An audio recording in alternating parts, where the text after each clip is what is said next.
But I'm going to talk about the missing and murdered women in Canada because right now, as you know, through your Violence Against Women's Act here in the States, the numbers of missing and murdered women and the violence that our women suffer under daily are at crisis levels. Currently in Canada right now, Indigenous women are 8 times more likely to die in violence than any other group nationally. We have the highest rates of violence created by strangers and more serious forms of family violence. We're also overrepresented as victims of homicide and 3 times more likely to be victims of spousal abuse. Hello, I'm Kimberlie Acosta with IndianCountryTV, and I'm here with Denise Pictou Maloney. She's the daughter of Anna Mae Pictou Aquash, who was murdered by members of the American Indian movement in the 1970s.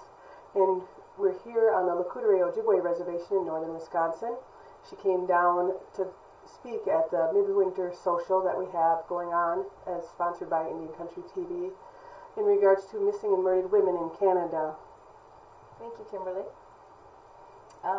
Yeah, I came down and they organized a panel to speak on missing and murdered women in Canada, and also with your Violence Against Women Act that was just passed through the Senate last week, and also mining issues.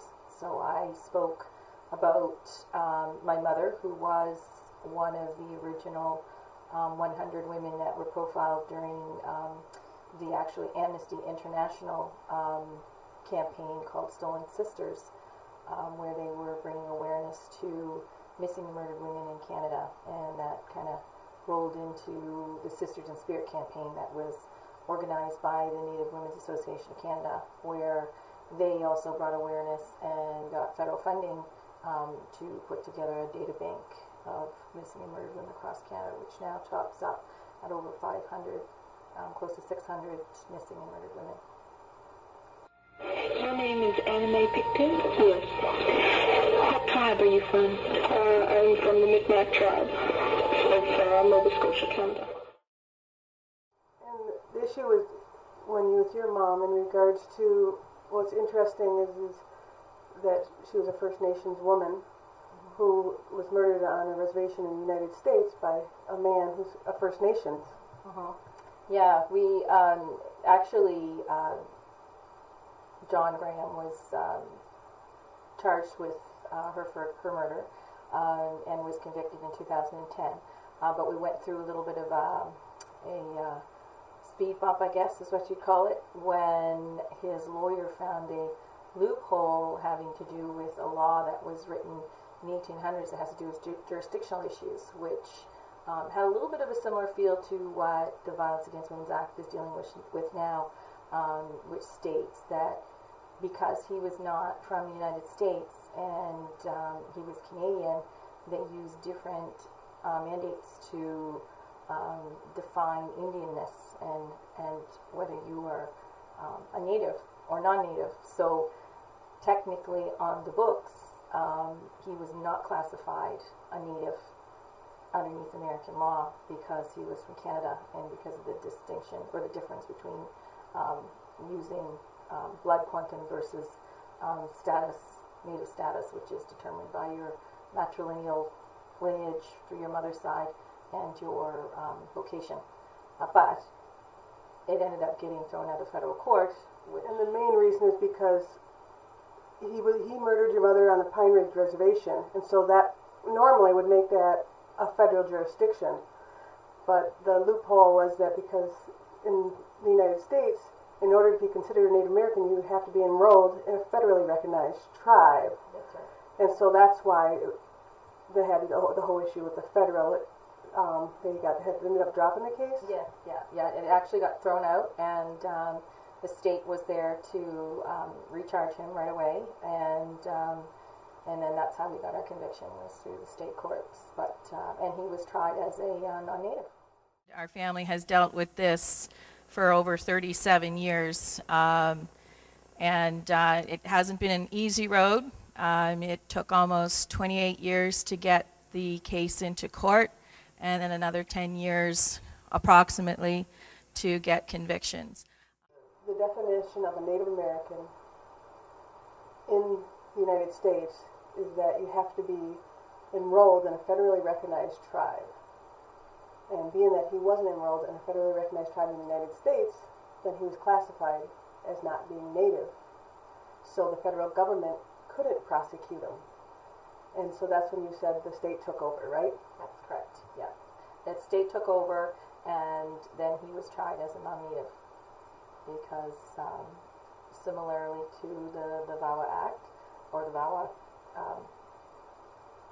entity that's going through the Senate right now, there's jurisdictional issues on being tried on a Native reservation if you are Native versus non-Native. I believe right now it's that where John Graham was charged in state court, and if the VAWA Act was passed, then it would be tribal jurisdiction. If the current VAWA Act that went through the Senate and is now passed on to the House, if it passes, it gives the power to the tribal courts to be able to have the jurisdiction of bringing that to kind of violence to trial. Because right now we're having a lot of issues with women who are murdered or raped on reservations, and no one is doing anything about it. There's no one prosecuting it.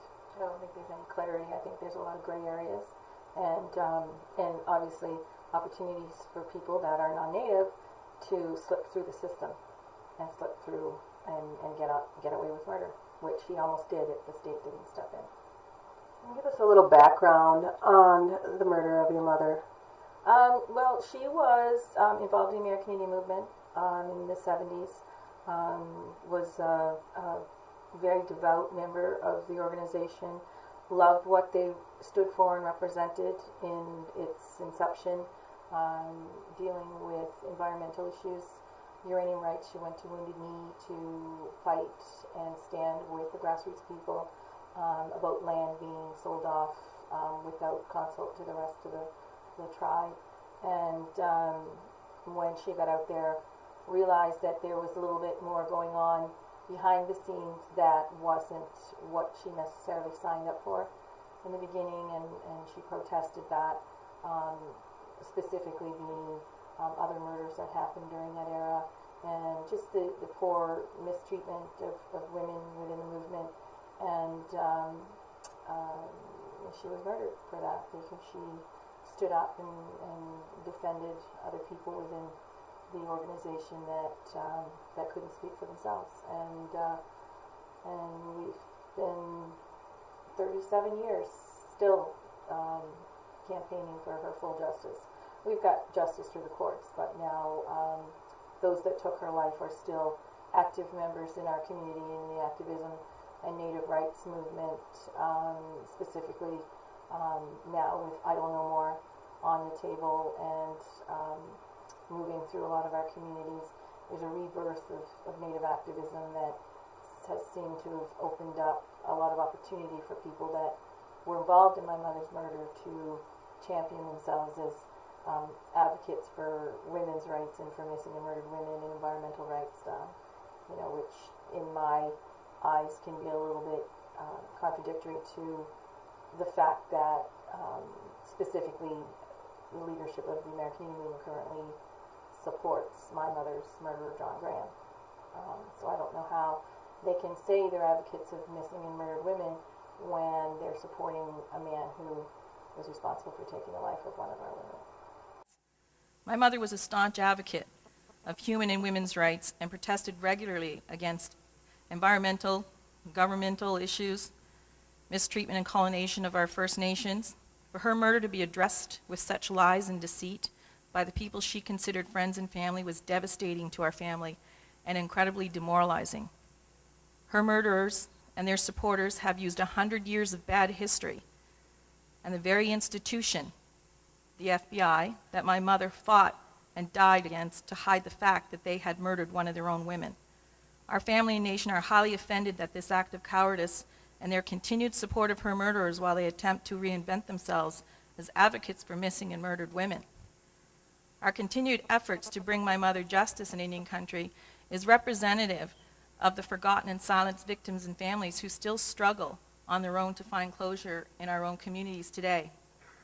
Women are still suffering in our midst, silently fearing being ostracized publicly for speaking up and denouncing illegal acts that we are told every day is our right to denounce. The silence has to stop. The victims' families need to be embraced, respected, and supported, and the deceased need to be honored by unconditional justice and truth. The lateral violence that plagues our communities can no longer become an excuse, but by acknowledging it and demanding unconditional truth and justice within our own communities, no matter what or who it offends. Didn't I read this that earlier today that they were saying that there is an Indigenous woman in Canada is 8 times more likely of being murdered? Yeah, the statistics are currently there's over 500, close to 600 missing and murdered women in Canada, and that we are 8 times more likely to die a violent death than the rest of any other minority group, or any group actually, any group globally. So those are pretty high statistics, and it's growing. Out of the 5, close to 600 deaths, 55%, I believe, happened in the last decade. So it's not something that's getting better with time. It seems to have gotten worse. And we've been on the ground, and people will say that we're bringing awareness to this. They're thinking and guessing that the numbers are much higher because of the silence in our communities, because of the marginalization, the people taking, being penalized for stepping forward in their own communities, and singled out for speaking the truth or for daring to go against the collective and point fingers within their own communities for abuse and violence that they've experienced. People argue daily over what the numbers are of the missing and murdered women, and from my perspective, 1 is too many. So what is the solution? Where do we go from here? It begins now in our homes, in our own backyards, by putting a stop to the silence in our homes, by educating ourselves, by using our voices, by never fearing to speak the truth again, no matter what. And why do you think it is that the statistics are so high when it comes to Indigenous women versus any other race in Canada? It has to do a lot with the marginalization. It has to do with the poverty, with the oppression. I mean, there is systemic oppression, and it's cyclical, and there's a lot of loss of hope for women in feeling like they can come and step forward. So I think a lot of people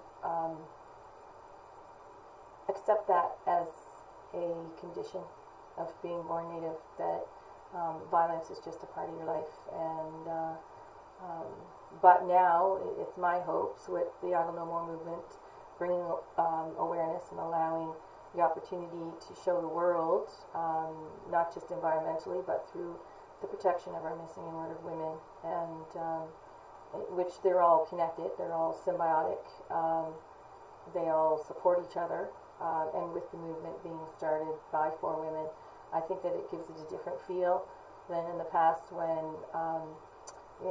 we've pretty much just put the information out there, and now there seems to be a little bit more of an impression to speak about it, louder, maybe to more people, that the awareness may bring, I'm hoping some on-the-ground movement and getting legislation changed to protect women. Stolen sisters, sisters in spirit, missing and murdered women have all been on the ground bringing awareness to the disturbing numbers and names of 600 plus Aboriginal women in Canada for the last 10 years. I Don't Know More burst onto the scene a few short months ago and gave us all a kick in the pants that we needed to wake us up in remembering who we are and our responsibilities as caretakers of Mother Earth, and to be aware and hands-on in educating ourselves and others to the reality of how fragile we all are as a collective, environmentally and spiritually. A lot of women won't report abuse because the usually the first person that shows up at the door is family services to come and take their children away. And then they go through that whole embarrassment and loss of having their children with them for reporting a domestic incident in their household. And usually 9 times out of the 10, the husband is not necessarily removed, and then she has no place to go. There's no place locally that she can go and feel safe. So a lot of the women don't report it, and I think that it's just something that a lot of our community members have just learned to live with, and it's kind of the deep, dark secret that nobody wants to address in the open, because it's always difficult to dig up the dirty laundry in your own backyard. I'm hoping that through bringing awareness with the Missing and Murdered Women's Act, that I know with the VAWA, they are, it's a piece of legislation. I'm hoping that there's something, theirs has to do with jurisdictional issues. I'm hoping that there's something that will change things in Canada if we can bring a piece of legislation that changes family services and the way that they deal with taking the children, and allowing the mothers to feel like they can do that without paying that consequence. And being that you don't have legislation, what are they doing right now for the missing and murdered women in Canada? Right now, it's an awareness issue because a lot of people didn't know that there was so much, and through numbers and through support, there's a group called the Families of Sisters in Spirit, and they actually work with the families, which has been something that I certainly would have benefited from back in the day, because as I mentioned earlier today when I spoke at the conference, our family didn't know who to go with, who to go to, where to turn. There was so much silence around my mother's murder. There was a lot of confusion because, you had people blaming the federal authorities, yet, we knew there was a little bit of skepticism in that, because my mother did get to come back and speak to us before she was murdered, so we knew that things weren't all, smooth and beautiful within the movement with her. My mother was one of those missing and murdered women. In 2004, Anna Mae Pictou Aquash was profiled as Amnesty's Stolen Sisters report as one of the most notorious killings of an Indigenous woman from Canada, and profiled in the Native Women's Association of Canada's Sisters in Spirit campaign, which was an initiative of the Native Women's Association of Canada that had been created to bring awareness and to create a database on missing and murdered Indigenous women and girls in Canada in response to alarming high rates of violence in our communities and nationally. My mother, Annie Mae Pictou Aquash, was murdered 37 years ago in 1975 in South Dakota. Initially, it was suggested by the American Indian Movement leadership by the FBI. We now know that obviously that is not the case, but up until then that fueled decades of conspiracy theories and deception that left her murder unsolved for over 3 decades. For 28 years our family sat in silent mourning, not knowing who to go to, hoping and praying someone would step forward and speak the truth. In the last 10 years, 4 trials that resulted in 2 convictions, 1 guilty plea, 1 acquittal, and the sworn testimony of over 23 witnesses have proven that it was in fact members of the American Indian Movement acting on orders from within the leadership who kidnapped, interrogated, and executed Annie Mae.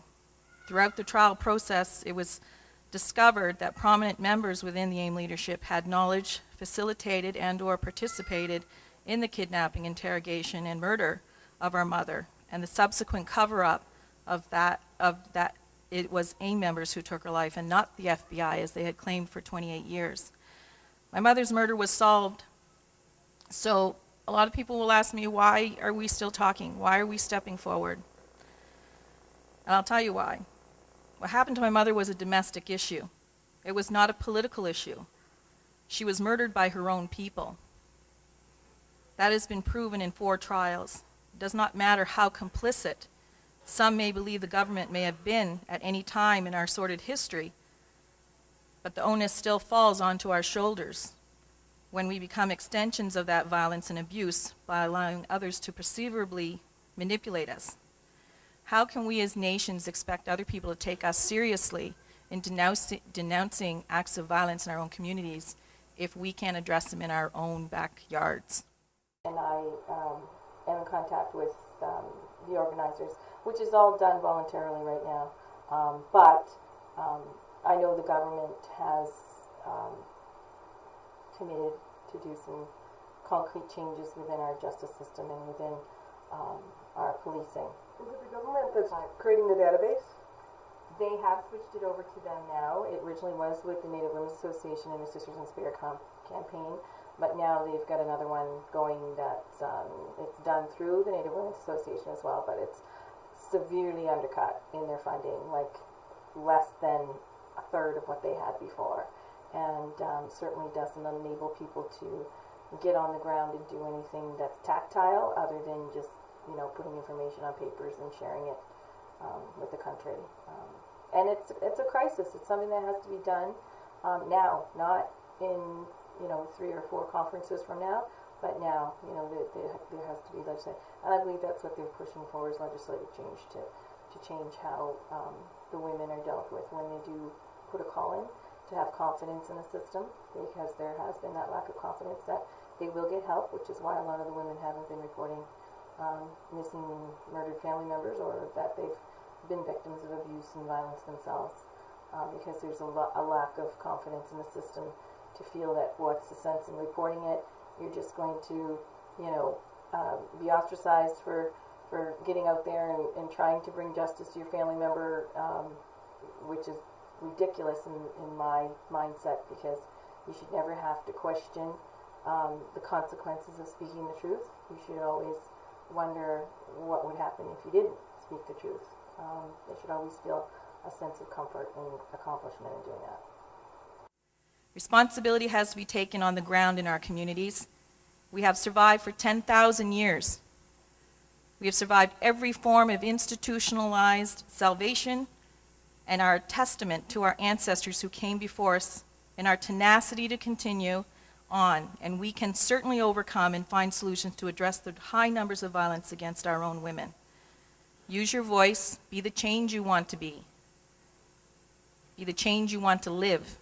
Empower our youth into taking ownership and becoming survivors, not victims. It is our responsibility to do that.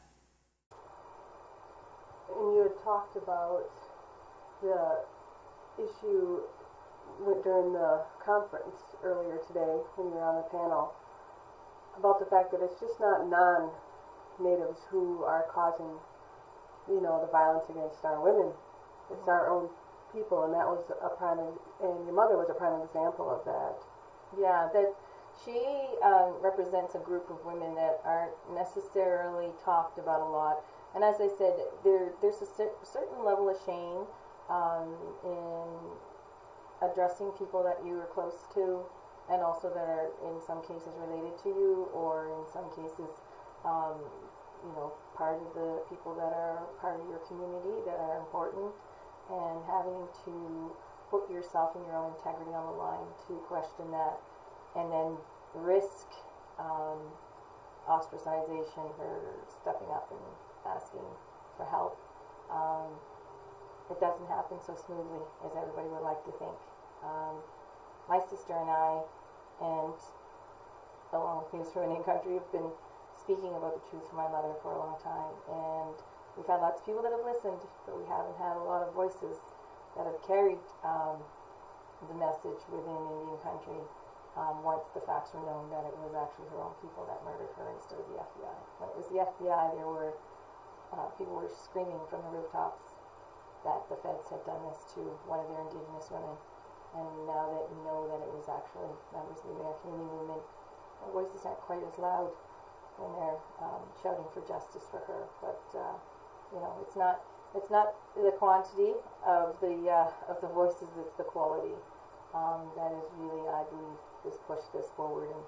And there's, you know, my mother was one of hundreds of women that suffer daily the same domestic violence and abuse within our own communities, and they should have the same comfort and the same faith in the system that a woman who's been abused by a non-native.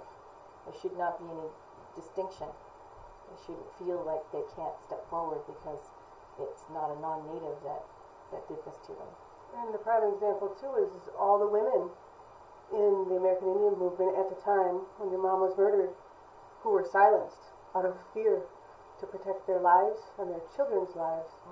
You know, could you talk to us about them and how courageous it's been for them to step forward now when all these years they didn't? There was, you know, when we first were able to share the truth publicly, it was just after our Looking Clouds trial in 2004, and we had actually started putting ourselves out there publicly so people could contact us, and I was very surprised how many anonymous emails I received from women that said that they could not identify themselves, but they had been part in and about the membership of the American Indian movement during that era when my mother was murdered, and they talked very fondly of my mother and even shared memories of how she did certain activities with them and how much respect they had for her. And I had one woman apologize to me because she knew things were going poorly for my mother, but you know, after my mother was murdered, there are reports that women were threatened with their babies' lives if they even spoke my mother's name.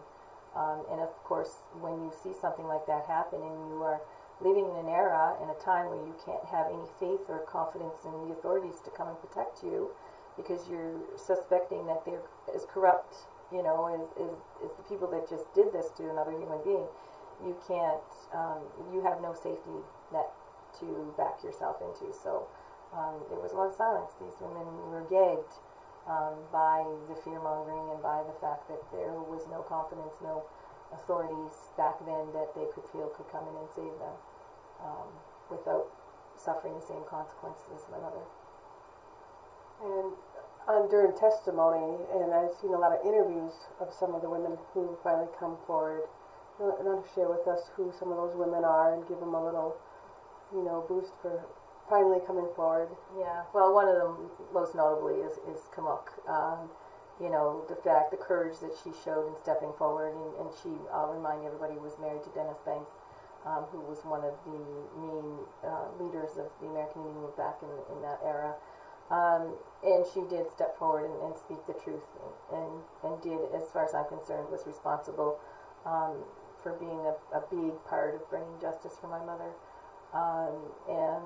You know, I hold her in great regard because, you know, she sat down with me and told me that, you know, she had 4 babies with this man, and she didn't know all the gory details, but certainly once she felt that she had heard us talking or had heard some information from Paul and felt compelled to step forward, and that it was time, and it was a safe time to do it because her children were grown. You know, I don't know that I could have made any different of a decision if I was in their position, because I'm a mother, I have children. You know, it would have been a difficult thing to do. But then we had other women that, you know, that were silent, but they were silent because they wanted to be.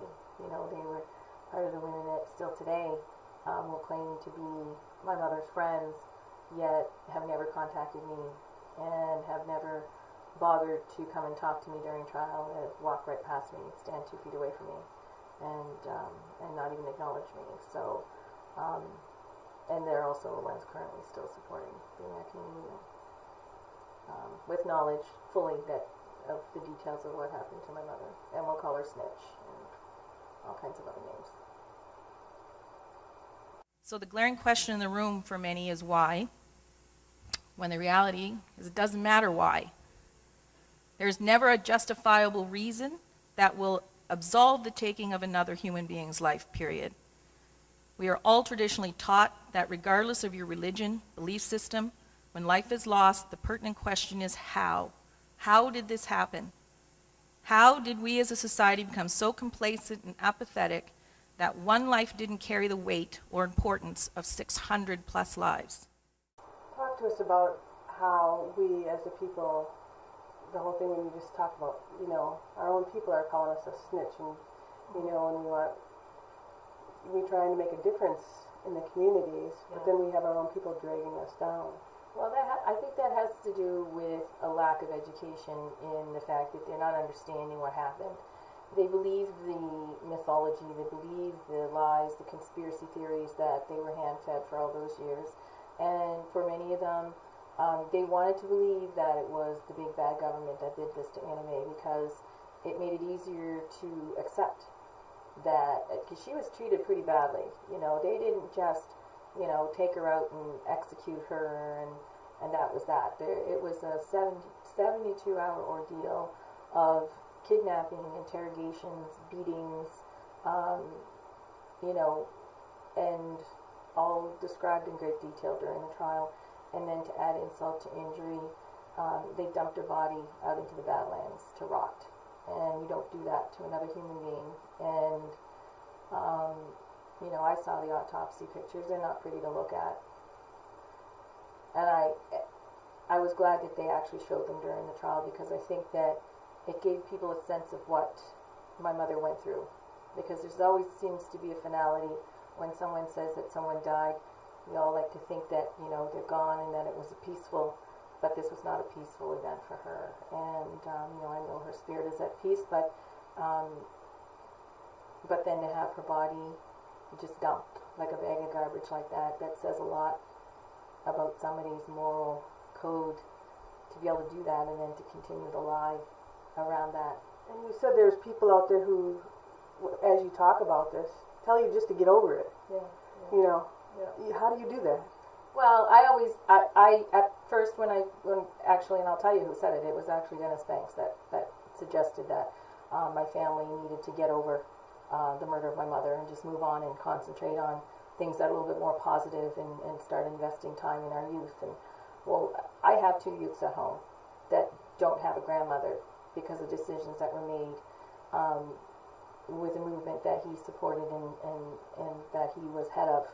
And her murder has never been addressed in that organization on a formal level. And I have a lot of question when they say to just get over it, because I believe what they stand for has to do with all of the atrocities and all the injustices that North American natives have suffered for centuries. And if we were to go to them and say, you just need to get over what happened at Wounded Knee in 1890, there would be riots if we said that to them. Get over it. You know, that it doesn't matter who was killed, doesn't matter what the era was, it was a loss of life, and my mother deserves the same dignity as anyone that was murdered in 1890. You know, for them to marginalize her because she was a woman, because she was intelligent, because she questioned their integrity, is a testament to exactly what their intentions were in the actions that they supported in silencing her. And you guys brought your mother home to the community, and you had talked to her. I heard you talk earlier about how you guys had a celebration. It was the first time in your community that you had such a celebration. Well, what had happened is there hadn't been powwows in that community for a while. It was something that kind of just slipped away, you know. And when we brought her home, we knew that one of the things that my mother was passionate about was bringing back our traditional ways and educating our youth and sharing that. And we thought that in bringing her back, we didn't want it to be a sad event because she's been, you know, gone for so long. But it was more of a ownership ritual and a reclaiming her and bringing her back home. And so we wanted it to have a feel, not necessarily of a celebration, but of an honoring. And we knew that that's something that she would have been passionate about in bringing the powwows back and the ceremonies back into our communities. So that's what we did. So she brought a healing. She did, yeah. And that was the whole part of it. That was the whole intention, was to bring healing and to let people know what happened and that and to move on, because that's how we moved on, is by bringing her home and knowing that she was safe and she was close by. You could leave us with one message about your mom or the whole issue with the Violence Against Women Act, missing murdering women. What would that be? Use your voice. Use your voice, because that is the most powerful tool you have. for so many of us, it's been silenced. Regularly I have people that try to silence me, by calling me names, calling me hater, saying that I'm divisionary and that I'm, divide and conquer, which, in my opinion, if you're even saying that speaking the truth is dividing and conquering, that makes no sense, because you are silencing people. You are setting a precedence that speaking the truth, is not a good thing, and then that in itself is the act of dividing and conquering, when you prevent people from feeling the freedom to speak their truth. Well, thank you for joining me. Thank you, Kimberlie, for having me. Kimberlie Acosta with IndianCountryTV.com. There are over 600 missing and murdered women, Indigenous women in Canada currently, that are reported. They estimate that probably 55% of those women have disappeared in the last decade, and disappeared including those that we don't know if they're living or deceased. All of these statistics represent numbers that long ago should have become a national embarrassment on the global scale. While Canadian government is committed to address the issues of missing and murdered women by improving law enforcement in the justice system, the numbers, unfortunately, continue to grow. As a man of 58 years old, being involved in the movement during those days, I want to tell you that I'm sorry. Yeah. Which? For the loss of your mother.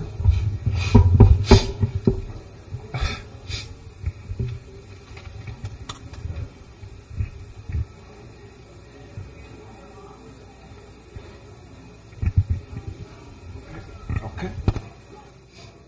I also want to say that I'm a lawbreaker by rights. I've always been that way. You tell me something, I'll go against it. I was raised around violence, and I'm a violent person, or I was. I don't think laws would stop me. I don't think laws stop anybody. I think it's got to come from the heart. I think it's got to come from the people, until we put out to the message to our children, to our fathers, to our sons who are doing the violence. This ain't right. There are consequences to your acts. It's going to continue. People get away with this stuff every day until somebody stands up and says, enough is enough. This is out. This is gone. You know what? The law may not teach you, but I'm sure going to teach you in the alley. I'm sorry, I feel that way. I'm a man. I'm a human being. I don't like violence against women. And I handle it my own way. And it may not be pretty, but I also raise my sons not to commit violence against their women in a good way. I do believe in the law, don't get me wrong. But I do believe that we as people in every household have to enforce that, have to know those things, and have to show our children in a kind, understanding way that this is not ours. This is not our people. This is not the way we go. This is somebody else's stuff, and it needs to stay with them, not with us. We need to take control of those things. As in many things in our life, we need to regain those responsibilities in our world. I want to thank you for all your hard work, and I mean that. I want to thank you for all your hard work that you do, and everybody else. I'm sorry if I offended anybody, but I usually do, so forgive me. Walk on. Well, that's all our family ever wanted, was to have that acknowledgement that what happened to her was wrong, not the excuses that it was a time of political unrest, that there was a lot of oppression on our people. Those were just excuses, and that excuses continue to perpetuate the continuance of that cycle of violence in our communities until we take a stand and stop it dead in its tracks by demanding justice unconditionally for our women. As I said earlier, no matter who it offends or who it insults, it's not about being vindictive. It's about clearing the slate so that we can all move forward and heal and become better people. Thank you.